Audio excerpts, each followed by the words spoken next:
നമസ്കാരം. ഡെമോക്രസിയാണ്. എല്ലാവർക്കും സ്വാഗതം. ലാവ്ലിൻ കേസിൽ വിശുദ്ധനായി പ്രഖ്യാപിക്കപ്പെട്ടതോടെ പിണറായി വിജയന് വേണ്ടിയുള്ള പുതിയ യുദ്ധമുഖം തുറന്നു കഴിഞ്ഞു. ഭരണമാറ്റത്തിനും മുഖ്യമന്ത്രി കസേര എത്തിപ്പിടിക്കാനുമായുള്ള പിണറായിയുടെ അംഗം ലാവ്ലിനോടെ VS എന്ന തൊഴിലാളിയെ മൂലക്കിരുത്തുമെന്ന് പാർട്ടി പ്രഖ്യാപിച്ചും കഴിഞ്ഞു. മുഖ്യശത്രു ആരെന്ന് തീരുമാനിക്കും മുമ്പ് പാർട്ടിക്കൂർ പ്രഖ്യാപിക്കലും മുതലാളിത്ത ഗാനവും. പാർട്ടിക്കകത്തുള്ള പ്രശ്നങ്ങളൊക്കെ നേരത്തെ തന്നെ പാർട്ടി ചർച്ച ചെയ്ത് പാർട്ടിയുടെ നിലപാട് വ്യക്തമാക്കുകയും പാർട്ടി കേന്ദ്ര കമ്മിറ്റി അന്ന് റിപ്പോർട്ട് തയ്യാറാക്കിയിട്ടുണ്ട്. ആ റിപ്പോർട്ട് ഞങ്ങൾ എല്ലാ പാർട്ടി ഘടകത്തിലും കൊടുത്തിട്ടുണ്ട്. ആ റിപ്പോർട്ട് ചിലപ്പോൾ ഇപ്പോൾ ആരെങ്കിലും നോക്കിയിട്ട് ഇത് ഇപ്പോഴത്തെ റിപ്പോർട്ടാണെന്ന് കരുതുന്നുണ്ടോ എന്നറിയില്ല. പാർട്ടിക്കകത്ത് റിപ്പോർട്ട് ചെയ്തു എന്ന് പറയുന്നുണ്ടല്ലോ, അന്നിങ്ങനെ ഒരു റിപ്പോർട്ട് ഞങ്ങൾ കൊടുത്തിട്ടുണ്ട്. അത് അന്ന് ഉയർന്നു വന്ന വിവാദങ്ങളെക്കുറിച്ചൊക്കെ കേന്ദ്ര കമ്മിറ്റി ഓരോ കാര്യങ്ങളും വിലയിരുത്തിയിട്ടുണ്ട്. ആ കേന്ദ്ര കമ്മിറ്റി നടത്തിയ വിലയിരുത്തലിന് സമാനമായിട്ടുള്ള ഞങ്ങൾ പറഞ്ഞിട്ടുള്ള കാര്യങ്ങൾ ശരിവെക്കുന്ന വിധത്തിലാണ് ഇപ്പോഴത്തെ CBI കോടതിയുടെ വിധി. കമ്മ്യൂണിസ്റ്റ് വിരുദ്ധരുടെ കയ്യടി ഒരിക്കലും എനിക്കായി ഉയർന്നിട്ടില്ല. അക്കൂട്ടരുടെ സ്വീകാര്യത അഭികാമ്യമാണെന്ന് ഒരിക്കലും എനിക്ക് തോന്നിയിട്ടുമില്ല. ஒருவன் முதலாளி உலகில் மற்றவன் தொழிலாளி விதியை நினைப்பவன் ஏமாளி அதை வென்று முடிப்பவன் அறிவாளി. VS തന്നെ സ്വയം പറഞ്ഞല്ലോ, അദ്ദേഹത്തിന്റെ പഴയകാല പ്രസ്താവനകൾക്കൊന്നും നിലപാടുകൾക്കൊന്നും പ്രസക്തിയില്ല. അവരുടെ പിൻബലമാണ് ഏറ്റവും വലിയ ശക്തി സ്രോതസ് എന്ന് ഞാൻ കരുതിയിട്ടില്ല. പാർട്ടിയല്ല മറ്റു കേന്ദ്രങ്ങളാണ് ശരിയെന്നും എനിക്കൊരിക്കലും തോന്നിയിട്ടില്ല. ഈ കോടതി വിധിയെ സ്വാഗതം ചെയ്യുന്നു എന്ന് VS പറഞ്ഞു കഴിഞ്ഞില്ലേ? ஒருவன் முதலாளி உலகில் மற்றவன் தொழிலாளி விதியை நினைப்பவன் ஏமாளி அதை வென்று முடிப்பவன் அறிவாளி. பூமியை வெல்ல ஆயுதம் எதற்கு, பூப்பறிக்க கோடரி எதற்கு, பொன்னோ பொருளோ பொற்களம் எதற்கு, ஆசை തുറന്നാൽ അഖിലം ഉനക്ക്. ഞങ്ങളുടെ സംഘടനാപരമായിട്ട് എന്ത് തീരുമാനിക്കണം എന്നുള്ളതെങ്കിലും മാധ്യമക്കാർ ഞങ്ങൾക്കൊന്ന് വിട്ടുതരണം. അത് ഞങ്ങൾ ചർച്ച ചെയ്ത് തീരുമാനിക്കുന്ന സ്ഥിതിയൊന്നും മാധ്യമങ്ങൾ അതെങ്കിലും ഞങ്ങൾക്കൊന്ന് അനുവദിക്കണം. അത് ഞങ്ങൾക്ക് സംഘടനാപരമായിട്ടുള്ള നടപടിക്രമങ്ങളുണ്ട്. ആ സംഘടനാപരമായ നടപടിക്രമങ്ങളൊന്നും മാധ്യമങ്ങൾ ഹൈജാക്ക് ചെയ്യാൻ പാടില്ല. ഞങ്ങൾക്കൊരു പാർട്ടി ഭരണഘടനയുണ്ട്, സംഘടനാ രീതിയുണ്ട്. ആ സംഘടനാ രീതിയൊന്നും ഞങ്ങൾ കൈവിടാൻ ഉദ്ദേശിക്കുന്നില്ല.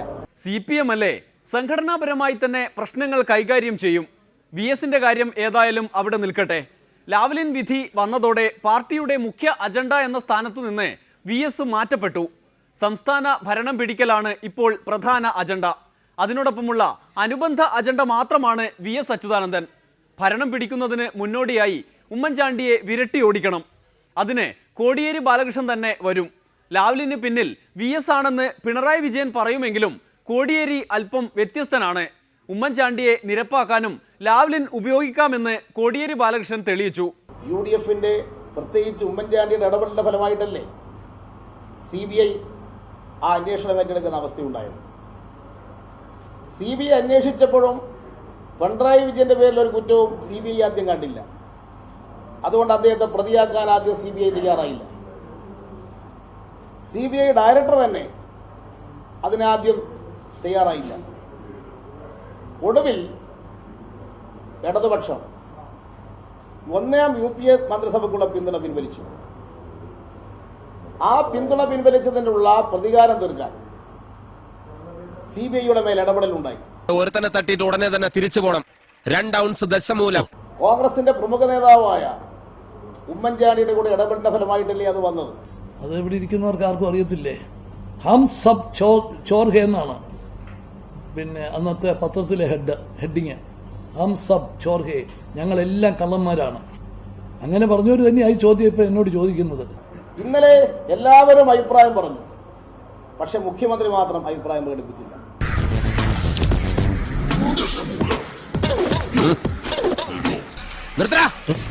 റോഡിലൂടെയാണാടാ സൈക്കിൾ ഓടിക്കുന്നത്.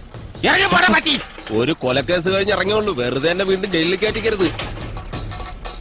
അദ്ദേഹത്തിന്റെ ഈ വാചാലമായിട്ടുള്ള മൗനം കുറ്റസമ്മതമല്ലേ?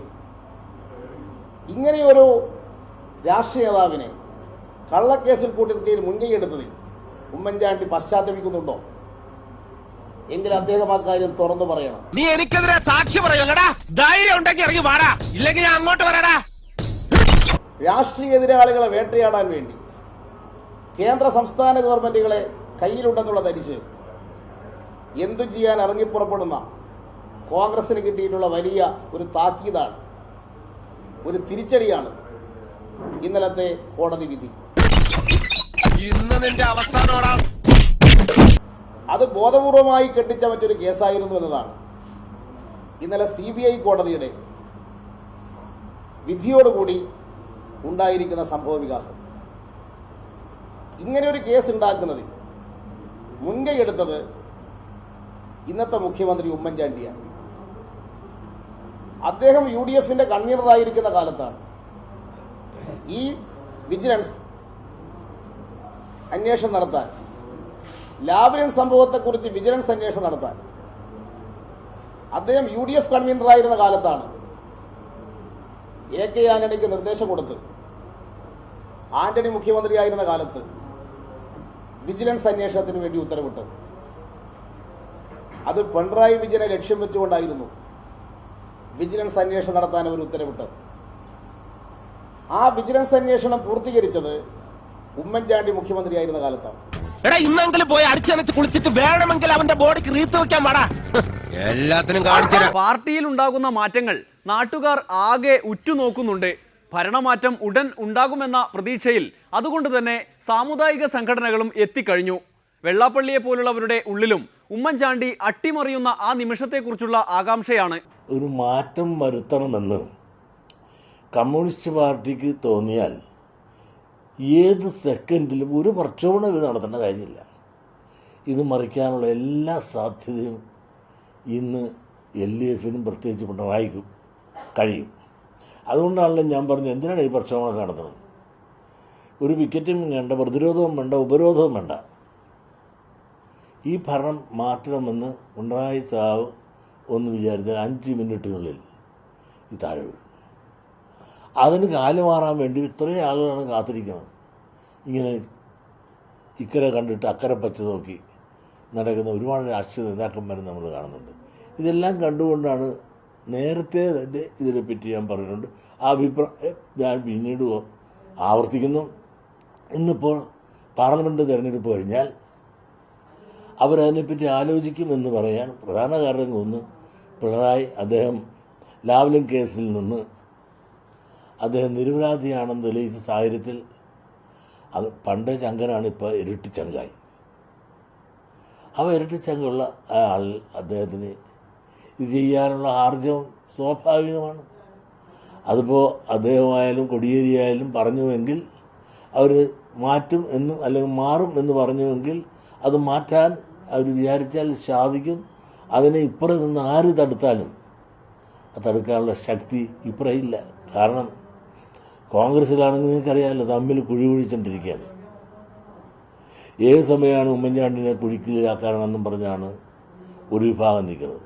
ഇങ്ങനെ Aയും Iയും ഇതല്ലാത്ത ഗ്രൂപ്പും എല്ലാം തമ്മിലൊക്കെ മത്സരവും, ഭരണകക്ഷിയിലുള്ള മറ്റ് ഘടകകക്ഷികൾ തന്നെ പോലും ഒരു ഐക്യമില്ലാതെ നിൽക്കുന്ന ഈ കാലഘട്ടത്തിൽ ഈ ഭരണം താഴ്ത്ത് വീഴ്ത്തണമെന്ന് ശക്തമായ ഒരു പ്രതിപക്ഷം വിചാരിച്ചാൽ 2 സീറ്റിൻ്റെ വ്യത്യാസമല്ലേ ഉള്ളൂ സുഹൃത്തേ. നിസ്സാരമായിട്ട് അത് വീഴാനും വീഴ്ത്താനും സാധിക്കും.